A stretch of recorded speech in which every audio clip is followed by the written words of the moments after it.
Today we're going to try and go through some very simple steps of how to fix your boat after you've had a bit of an accident. We're talking about the sort of thing that can happen at most sailing clubs week in, week out, whether it's a boat-to-boat collision, whether you've rammed a jetty, got it slightly wrong coming to shore, or your boat's been blown over on the shore. We're going to look at lasers, but this will apply to virtually any glass fibre built dinghies, can include also the same things for small sailing cruisers and day boats. We're looking at a laser here that's been involved in a small collision, probably a boat-to-boat collision, or it could have even rammed the jetty, which is a very common situation. And if you look at this, you can see here that all the gel's been knocked off the top, and the top layer of the glass fibre is damaged. You can see there, it is literally peeling off. The first essential here to repair it is we're going to have to reinforce this area. Before we do that, we're going to have to remove all this loose material. If we don't remove all this loose material, what will happen is any repair material that we stick on top of that will bond to fragmented material, and as that falls out, so will your repair material go with it. And this is the point at which most people fail in their boat repairing, is they will not like to do what we're about to do next, which is really make the situation a lot worse.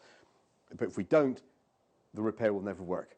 Keith is actually going to use a grinder on here. If you haven't got a grinder or you feel uncomfortable using a grinder, you can use an orbital sander. If you haven't got an orbital sander, you feel you're going to have to use good old-fashioned airwheel power, wrap some 80 grit sandpaper, really rough, around a block and actually get in there and rub it down yourself. We're just going to save a bit of time here and a lot of elbow grease. So as you can see, Keith is actually working here now to actually get rid of all that loose material that's there. He's also going to fringe right around that damaged area. It looks like we're making the situation worse and increasing it, but what we want to do is get back to, on the edges, actually undamaged material. So when we lay new glass fibre on, it's bridging across, it's bonding onto good strong material that's been undamaged. So don't stick to a really small area.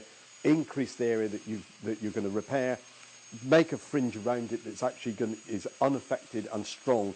But if you don't get rid of all that loose fragmented material, your repair is never going to work. When you're using a grinder, make sure the area is clear and uncluttered so your cable's not going to get caught up. Make sure you've got no children near it that might want to stick their finger in there. And also we should recommend you should wear goggles, simply because if some of the shards fly off, you don't get into your eye. Having done that, we now need to get rid of all the dust that's in the area. So we just wipe it down with acetone. We use acetone because it flashes off very quickly and doesn't leave a residue behind. So now we need to actually cut the piece of glass fibre we're going to use.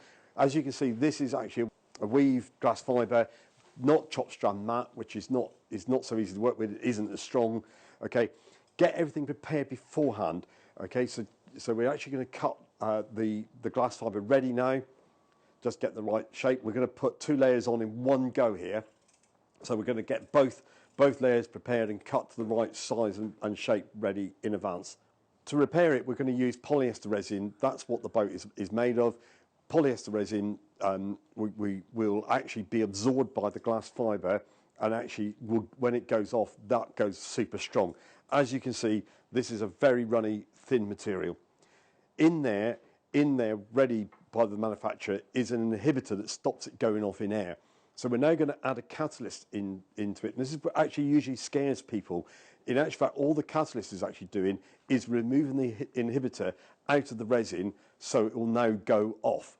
And we're roughly adding 2% by volume, but it's not an exact science. And as you can see, Keith's just dripping that in. So what we have to do now is really mix the catalyst in. Make sure it gets into all the parts of the resin that's in the cup. When it's warm in the spring and the summer, you haven't got very long before this starts going off. You've probably only got 10 to 15 minutes. Hence why we get everything prepared beforehand, ready. Otherwise, you literally, whilst you're cutting up the glass fibre and all that sort of thing, the resin can be going off.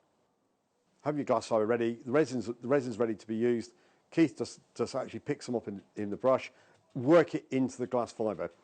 And as you can see, in actual fact, the glass fibre will, as it absorbs the resin, changes from a very white weave to being translucent. And actually that's really helpful because you'll know when it's been absorbed properly.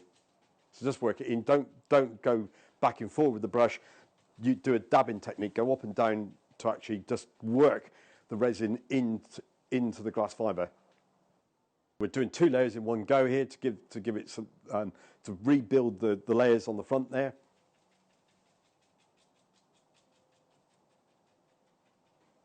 Keith will now literally use the edge of the brush to actually work that off the cardboard.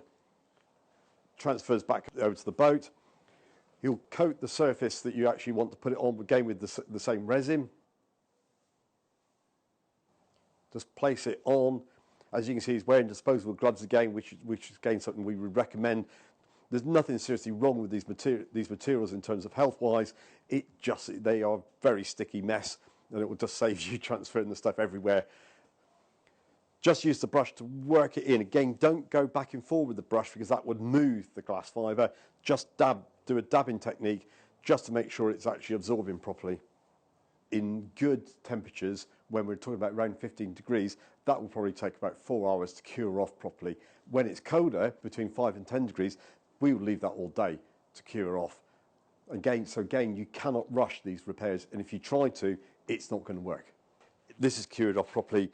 You can actually run your hand over it. It's gone completely hard. No problem at all. Beauty of glass fibre. Once it absorbs that resin, it is a very strong material. In fact, the boat could sail like this forevermore without coming to any harm. It's just that we all don't like looking at this. In terms of future resale value, that's pretty poor.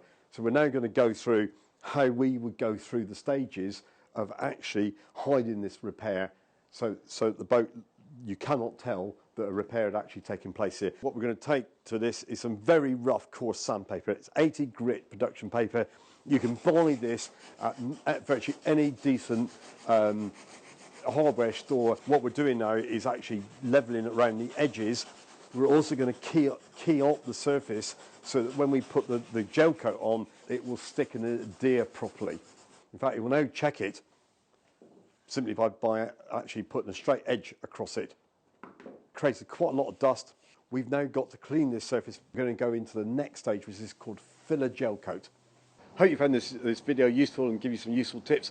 We will be at the RYA Suzuki Dinghy Show at Alexandra Palace. Very easy to find. We're in the Great Hall underneath the organ. We will be doing live demonstrations for boat repairing. You come and see us there. If any questions, please do not hesitate to ask us. We will have several of us there who can talk you through any situation you have. Also, please check out our other boat repair videos, which will be appearing on the website.